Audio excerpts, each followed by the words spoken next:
मास रेसिपीजमध्ये सगळ्यांचं मनापासून स्वागत। आणि आता शाळांचा मोसम सुरू झाला, शाळा सुरू होत आहेत आणि प्रत्येक आईला वाटतं की आपल्या मुलाला मी काय चांगल्यात चांगलं खाऊ घालू की जेणेकरून मुलांना डब्बा जेव्हा देतो तर मुलं आनंदात डब्बा खातील। आणि आम्ही सतत याच्या शोधात असतो की काय तुम्हाला नेमकं चांगलं देता येईल, कुठले असे पदार्थ असतील की जे 1.5-2 तासानंतर सुद्धा छान राहतील, मुलाला खाताना त्याला असं वाटेल की आपण फ्रेशच खातो आहे। असे काही पदार्थ आता या पुढल्या आठवड्यात आपण करू। आज मी भाताचे दोन म्हणजे पुलावाचे दोन प्रकार दाखवतोय तुम्हाला। आणि ते पुलाव जे आहेत ते चटपट होतात, म्हणजे अगदी वेळ नसताना 15-1 मिनिटामध्ये हे पुलाव सगळे तयार होतील आणि सगळे कुकरमध्ये होतील, त्याला हलवत बसायची गरज नाही। चला सुरुवात करू। आजचे ते दोन पुलाव आहेत, तर त्यामध्ये कसं आहे की आपण हा विचार केला आहे की मुलांना पौष्टिक खाद्य काय मिळेल आणि त्याचबरोबर त्यांना आवडतील असा हा पुलावचा प्रकार आहे। त्यातली एकाला फोडणी दिलेली आहे आणि एकाला नाही दिलेली आहे। तर सगळ्यात पहिले आपण एका डाव्या बाजूला ज्याला फोडणी द्यायची नाही आहे असा पुलाव बनवू। आपण लॉंग राईस घेतला आहे।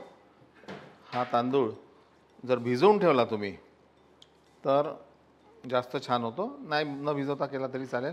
आता आपण लगेच फक्त स्वच्छ धुवून घेऊ आणि ज्या वाटीने तांदूळ घेतला त्याच वाटीने आपण साधारण 1.25 वाटी पाणी घेतलं आहे। गॅस सुरू करायचा। यामध्येच थोडंसं 2 ते 3 चमचे तेल, मीठ चवीनुसार, त्यानंतर कांदा,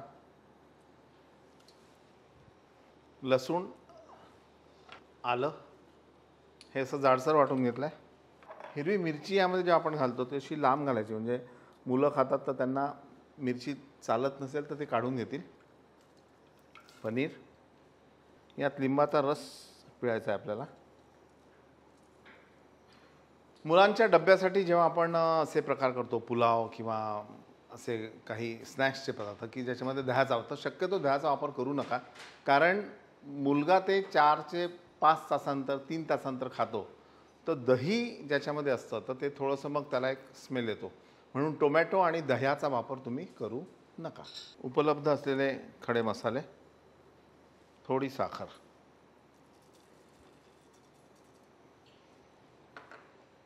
आतापर्यंत तुम्ही पाहिलं असेल की आपण फक्त वस्तू टाकतोय।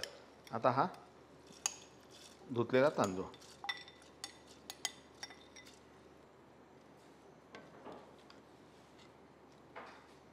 आता यामध्ये आपल्याला मटर घालायचे आहेत पण ते आत्ता नाही।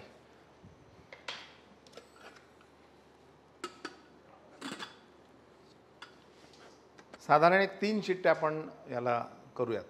दुसरा पुलाव, यामध्ये तेल आणि सोया चंक्स आपल्याला हे रात्रीच भिजवायचे आहेत, धुवून ठेवायचे आहेत।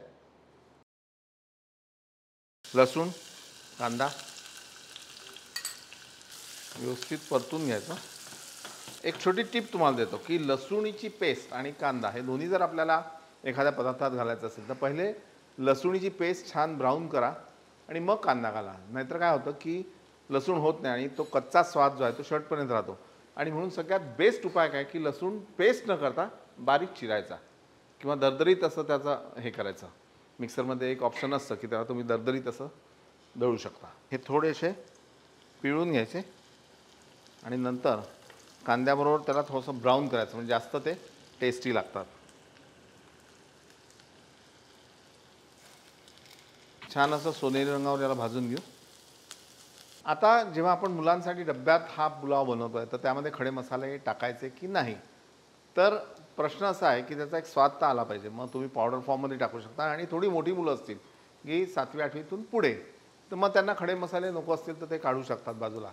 तर हा दोघांचा असा फरक आहे, कसा वापरायचा तो तुमचा प्रश्न आहे। हे असं छान ब्राऊन झाल्यानंतर यामध्ये आपल्याला पाणी घालायचं आहे। तर पाणी साधारण या पुलावापेक्षा जास्त, या पुलावाला एका वाटीला आपण 1.25 वाटी पाणी टाकलं, पण ह्याला जवळपास 2.25 वाटी पाणी घालू, कारण यामध्ये आपण सोया चंक्स घातलेले आहेत।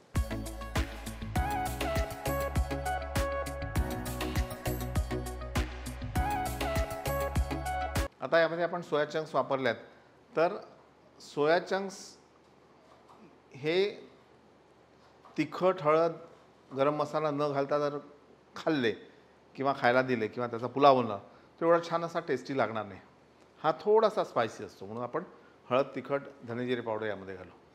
हळद, तिखट, बेताचं घाला, धने पावडर, थोडी जिरे पावडर आणि यामध्ये मी थोडी कसुरी मेथी घालतो आहे.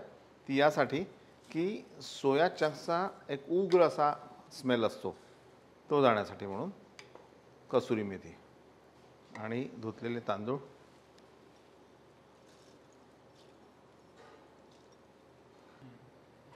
बारीक किसलेलं आलं, थोडी साखर, मीठ आणि एक तमालपत्र.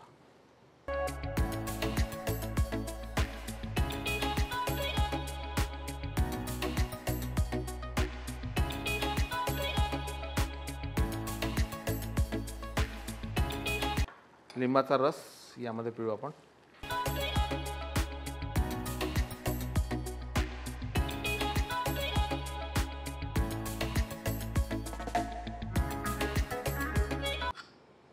याचं प्रेशर पूर्ण निघाल्यानंतर याला उघडायचं गॅसवर आणि ह्याच्यावर शेवटी आपल्याला 1 चमचा तूप घालायचं आहे.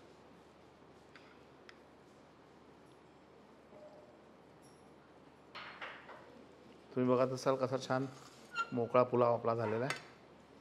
आणि आता यावेळी मी मटार म्हटले होते ना तुम्हाला, हिरवे मटार, ते आत्ता घालायचे आहेत आणि हे फ्रोझन असल्यामुळे शिजायला असं काही याला वेळ लागत नाही.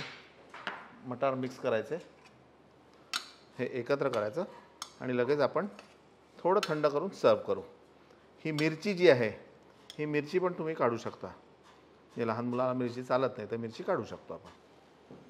क्या बात आहे. बघा हा सुद्धा पुलाव व्यवस्थित झालेला आहे आपला.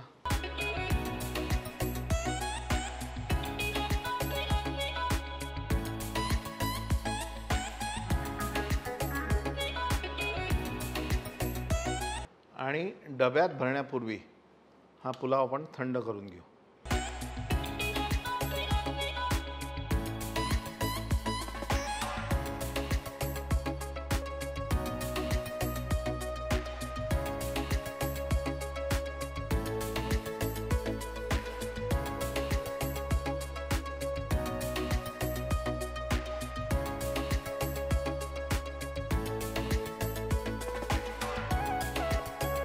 आणि थंड केल्यानंतर हा पुलाव तुम्ही डब्यात भरा आणि आय गॅरंटी की हा हिरवागार दाण्यांचा जो रंग आहे तो तसाच राहील शेवटपर्यंत. एका डब्यामध्ये पुलाव, एका डब्यात फळं आणि थोडे गाजरांचे तुकडे आणि त्यावर चाट मसाला. त्यामध्ये टिश्यू पण ठेवून द्यायचे थोडेसे आणि 1 चमचा. आणि मुलं चमचा हरवतात म्हणून आजकाल हे डिस्पोजेबल छान लाकडाचे चमचे आले आहेत, तो चमचा सोबत द्यायचा. 1 पाकिट घेऊन यायचं, महिना देऊन चालतं. सगळ्यात खाली पुलाव, त्यावर हे गाजर आणि नंतर शेवटचा डब्बा फ्रूट्सचा.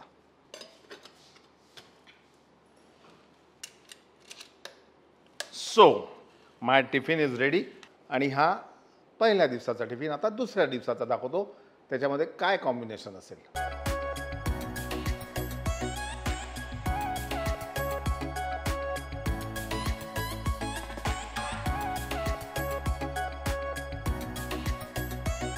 थोडे स्प्राउट्स, त्याबरोबर लिंबू, त्यानंतर हे डाळिंबाचे दाणे आज मी देतो आहे.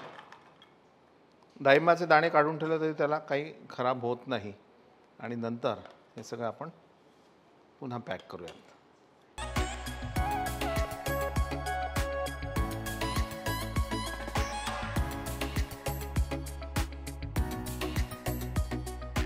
सो टिफिन स्पेशल 2 भाताचे आपण प्रकार पाहिले आणि पुढल्या भागात पुन्हा 2 वेगळे प्रकार पाहूया.